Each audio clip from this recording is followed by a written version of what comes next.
Donc, Eliane Lévy-Valency, née le 11 mai 1919 à Marseille. Elle est originaire, comme l'a rappelé Ariane tout à l'heure, par sa mère de la célèbre maison à Latigny, les Rothschild de Salonique, qui avaient non seulement introduit à Salonique la banque moderne, mais étaient à l'origine de commerces florissants, notamment les minoteries du port, des commerces de soirée qui allaient jusqu'en Extrême-Orient. Une branche des Alatigny avait été implantée par l'arrière-grand-père d'Eliane à Marseille, et Eliane est issue de cette aristocratie juive salonicienne du côté de sa mère. Du côté de son père, les Lévy-Valency sont des juifs d'Algérie.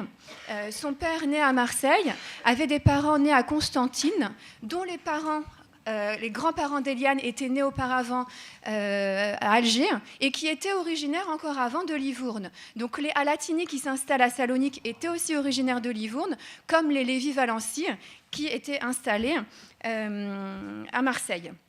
Donc Eliane grandit dans l'aristocratie juive méditerranéenne, provençale, il faut imaginer. Elle naît dans un château, la Villa Éole, qui domine la mer, plage du Prado. La vedette de Marseille, qui est le journal local, raconte les dîners, les banquets qui ont lieu dans cette famille. Le monde juif et non juif y est invité. Il y a une 50aine de pièces dans cette maison, des jardins à n'en plus finir, des bassins, etc. Et donc, elle grandit sans avoir jamais été à l'école, en recevant une éducation très pointue avec des précepteurs et des professeurs particuliers, les matières traditionnelles, le latin, le grec, quelques rudiments d'hébreu. Et alors que tout l'a destinée à épouser un riche cousin, puisque ça se pratiquait comme ça chez Alatigny, pour préserver l'héritage familial, elle décide très jeune, une première rupture, c'est d'étudier la philosophie. Donc ses parents lui achète pour la famille un hôtel particulier à Saint-Mandé pour qu'elle puisse faire ses études de philosophie, et elle entre dans la prestigieuse Sorbonne en 1936 où elle côtoie de grandes figures comme Simone Veil par exemple, et on a souvent comparé d'ailleurs leurs œuvres comme le revers et l'avers d'une même médaille, et j'en dirai un mot tout à l'heure. Et puis l'occupation arrive, et pour deux raisons. Elle est obligée d'arrêter ses études parce qu'elle est juive, en raison des lois de Vichy, et parce qu'elle est femme, en raison des lois de Pétain, puisque Pétain demandait aux femmes de rester au foyer, et que passer l'agrégation de philo voulait dire enseigner, et que ce n'était pas possible pour une femme. Sur les conseils d'un de ses professeurs, Jean Val, qui lui recommande d'aller à Toulouse pour poursuivre plus ou moins dans la clandestinité ses études auprès de Vladimir Jankélévitch. Il lui conseille d'aller là-bas en lui disant que c'était un moyen de ne pas mettre un terme complètement à ses études. Donc elle se rend à Toulouse, où elle suit les enseignements de Vladimir Jankélévitch. Et puis ce qui est amusant, c'est que des lettres sont conservées qu'elle adresse à sa confidente amie Francine Bloch, qu'elle avait rencontrée à la Sorbonne, où elle raconte ce premier cours de Vladimir Jankélévitch qu'elle suit, et elle dit « Mais mon Dieu, les gens l'écoutent et ils sont comme devant une sorte de maître et d'adorateur, on dirait un gourou, mais je ne trouve pas vraiment ce qu'ils peuvent voir dans la puissance de sa pensée. » Et puis le deuxième cours, elle change complètement d'avis, et elle s'aperçoit, alors au travers de Bergson notamment, et de points communs philosophiques, qu'il est quelqu'un d'important. Et ils se retrouveront dans la villa d'Eliane, que ses parents lui louent à Lalande, la villa de Lalande, les mercredis, une fois par mois, avec des grands professeurs qui étaient réfugiés à Toulouse, dont Jankélévitch, Ignace Meyerson ou Jules Brunswick, Léon Brunswick, qui avait été son professeur à la Sorbonne précédemment. L'occupation arrive de plus en plus, et là vraiment c'est très difficile de continuer à étudier. Et puis elle est obligée de revenir à Aix-en-Provence. Alors ce que je ne vous avais pas dit, c'est que si elle a grandi dans le château de Marseille, la Villa Éole, ses parents avaient acheté un château à Sélonie, à Aix-en-Provence, pour respirer le bon air.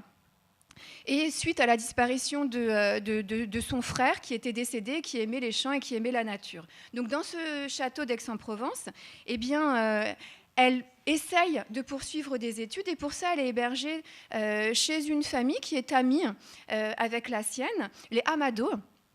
où elle est hébergée. Et là, elle aura un coup de foudre pour Max Amado, le fils de ceux qui l'hébergent, et donc qui deviendra son mari. Et avec Max Amado, ils partent pour plusieurs années en exode sous l'occupation. Alors, je vais passer très vite, peut-être que là, je suis un petit peu trop précise. Donc, elle reprend, la fin de la guerre arrive, avec quelque chose qui restera, comme avait dit Lévinas, une tumeur de la mémoire ou une tumeur de l'histoire, c'est que sa mère, avec qui elle était fusionnelle, avait été entre-temps déportée et exterminé au camp d'Auschwitz, comme son oncle, le professeur Joseph Lévy-Valency, frère de son père, qui était un grand professeur, un psychanalyste et psychiatre très très important. Et ces disparitions resteront quelque chose qui marqueront sa vie et son œuvre, à tel point que même jusque dans la tombe, ça l'a poursuivie, puisque sur sa tombe, elle est enterrée à Jérusalem, il est marqué qu'elle est la fille de Sofia Edma Alatini, de la maison Alatini, morte à Auschwitz. À chaque fois qu'elle parlait de sa mère, elle disait morte à Auschwitz. Donc elle reprend ses études de philosophie à la Sorbonne. Alors, elle est encore formée auprès des plus grands. Elle poursuit ses études, agrégée de philosophie, docteur ès-lettres, docteur en philosophie. Sa thèse de doctorat est justement sur les niveaux de lettres dont nous a parlé tout à l'heure Catherine Chalier. Elle fait aussi une thèse secondaire en psychiatrie. Donc, 3 thèses de doctorat, une agrégation de philo, et puis elle se sent intéressée, ça avait été le cas déjà depuis Toulouse, où c'est notamment le professeur Meyerson et Vladimir Jankélévitch qui l'avaient initiée dans une espèce de société de psychanalyse. Elle s'intéresse à la psychanalyse, elle est formée auprès des plus grands, comme le rappelait tout à l'heure Franklin Roski, et elle crée, même avec celui qui était devenu son second mari, Claude Veil, un centre pluridisciplinaire, le CIPPS, de psychologie, de pensée juive et de psychanalyse. Donc, elle est assez jeune, elle est trentenaire, elle arrive sur ses 40 ans, elle est déjà professeure assistante à la Sorbonne, c'est quelque chose assez rare, et elle fréquente également, c'est le cas de le dire, André Neher, c'est-à-dire qu'elle le côtoie par des échanges de lettres et il lui propose de participer au premier colloque des intellectuels juifs de langue française, et alors j'en dirai un mot tout à l'heure, dont le premier, en fait, c'est un Shabbat plein qui réussit, le 24 mai 1957, où une vingtaine de personnes parmi les plus brillantes du moment, Edmond Flegg, Léon Alkazi, Aaron Steinberg, Emmanuel Lévinas, Jean Val, Vladimir Jankélévitch, Eliane Amado réfléchissent à la question ontologique de savoir qu'est-ce que c'est qu'être juif après l'échec de la modernité incarnée par la Shoah, et qu'est-ce que eux, ces intellectuels, peuvent apporter comme réponse à cet état de fait.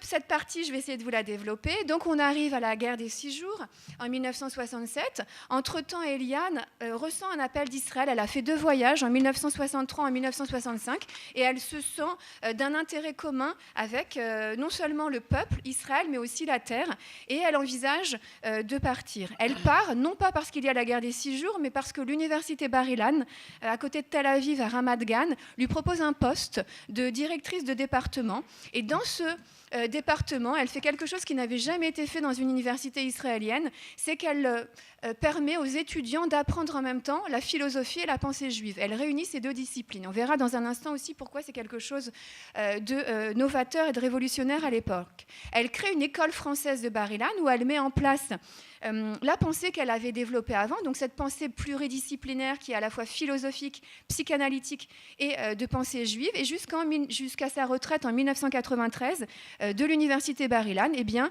ses cours font florès auprès d'étudiants francophones et pas seulement, aussi d'étudiants anglo-saxons. Ces cours, elle les fait en hébreu. Elle a écrit 22 ouvrages. Elle a écrit des centaines d'articles dans des revues de philosophie, de psychanalyse, de la communauté juive, des revues israéliennes, donc des articles essentiellement écrits en français, mais certains sont traduits. Et pourtant, c'est vrai qu'aujourd'hui, après sa disparition, puisqu'elle décède le 10 mai 2006 en Israël, à Jérusalem, eh bien, peu, malheureusement, connaissent l'importance de cette pensée. Et c'est important qu'il y ait un colloque comme cela aujourd'hui. Alors, je vous l'ai dit, hein, elle est née en 1919, on est en 2019, c'est le 100e anniversaire de sa naissance. Et peut-être que ce 100e anniversaire eh bien, marquera le début de la reconnaissance bien méritée de cette philosophe, psychanalyste et exégète juive. Voilà, en quelques mots.